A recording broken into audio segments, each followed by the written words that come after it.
Because the times Woke up this morning thinking about Those summer days.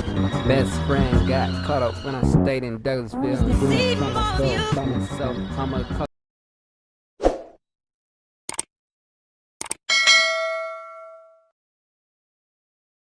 What's good, everyone? Welcome back. I had to do this video like 3 times. No, I'm not gonna lie to y'all.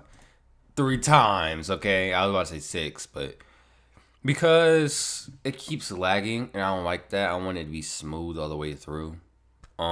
Jack Harlow is Drake.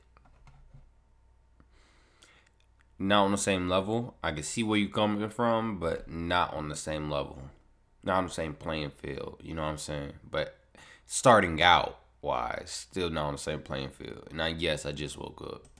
Alright, so I'm going to be talking about the new Jack Harlow album in this video. So I believe it's called Come Home, The Kids Miss You. I think that's the title. It's a pretty shit title. I mean, that amount of words and doesn't necessarily relate to what he's talking about on the album. Maybe I'm thinking about it too literally. I'm not gonna lie, I did have expectations for this album going in. Just looking at that album cover and the title, I didn't really think it was gonna be that good. I mean, just look at this album cover. It's like literally him just sitting there against a white background. And I mean, yeah, I get don't judge a book by its cover, but artists understand that the cover is the most important part of its marketing. So when I see a cover like this that isn't very visually appealing and isn't trying to capture anything exciting, I already know that the artist isn't really trying to create a classic with it. So this video is called Jack Harlow is Drake, and it's basically because they're almost exactly the same artists, even down to the producers that Jack chose to work with on this album. 4 of the tracks are produced by Boy Wonder, who is basically Drake's go-to producer outside of 40, and he did Nail Tech on this album, and I believe the track that Drake is featured on as well. So overall, the sound of the project does have that Take Care, Nothing Was the Same-esque production. All of the beats on this album I could see Drake rapping over. So when it gets to the track that they both share, I was really wondering what Drake could possibly add to this concept. And that's when I realized.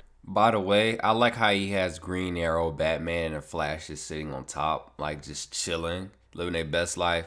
Personally, I love the Green Arrow, or the Arrow show, yeah, and Flash and Batman. You know, what was it?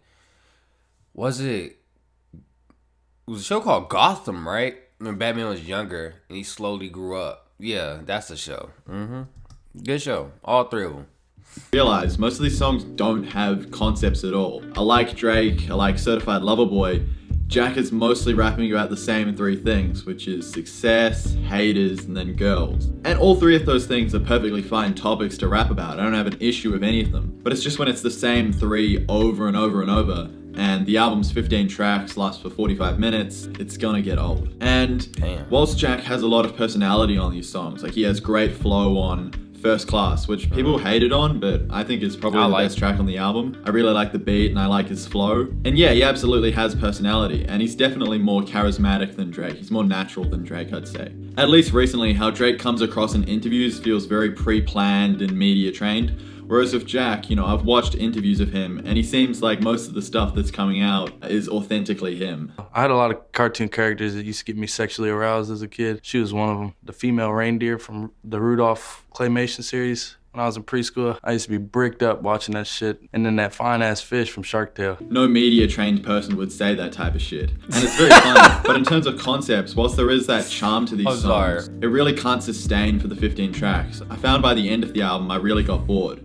So I've listened to this album 1.5 times. I listened to it all the way through in the car yesterday, and I listened to half of it at the gym this morning. And I was doing my workout and I realized I really don't need to finish this album again. It's very predictable, and I'm not gonna lie, it is kind of flaccid music to listen to when you're doing squats.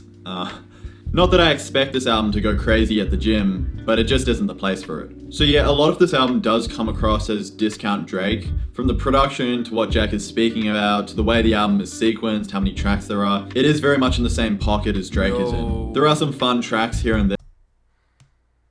Make sure everything loads up, because it's starting to slow up a little bit on me, and I got scared. I was like, no. Yeah, the Dua Lipa track is awesome. Yeah, it's really exactly what you would want out of Jack. A funny concept about having a celebrity crush, which coming from someone who is also a celebrity is a very unique perspective, and I enjoyed that a lot. Also, the second track, which I believe is called Young Harlow, has Snoop Dogg appear around the middle of the track, and then the beat switches up. That was an awesome moment, and the flow that he had for the rest of the song really went hard. So yeah, I'd say my favorite tracks were First Class, Dua Lipa, and then Young Harlow. Those are the three that I'll probably be revisiting. This album doesn't really have any terrible moments. It's not Certified Lover Boy, but that's sort of the thing. It really exists in a mediocre, mid-tier zone. So I feel like this album will be kind of forgotten. As bad as Certified Lover Boy is, it is so bad that it is funny to make fun of. And with the haircut that Drake had and the terrible Way Too Sexy music video, it's almost so bad it's good. Whereas with this, it's just okay. There's some highlights, but most of the album is just forgettable. And there aren't any moments that are so awful that it goes around the other end and becomes memorable.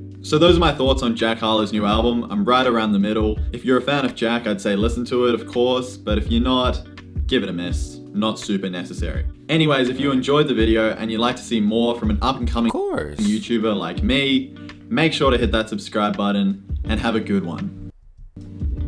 Alright, I like this, bro. I like this. My boy, he knows how to talk. You know what I'm saying? I like that. Like, he's very informative, you know? I say Jack Harlow, he's trying to do his own thing. He's positive. He's never no drama. I heard him in his court case over here in Atlanta, like in Fulton. I was like, what? Not Fulton, fuck. I forgot what county it is. It's not Fulton County. Y'all let me know in the comments below, but it's just nigga shit, basically. A lot of dudes are going to jail. I don't wish jail on no one, but if you doing stupid shit and you grown, I can't feel sorry for a grown man. That being said, I hope y'all enjoyed the video. Peace. Harlow the poet.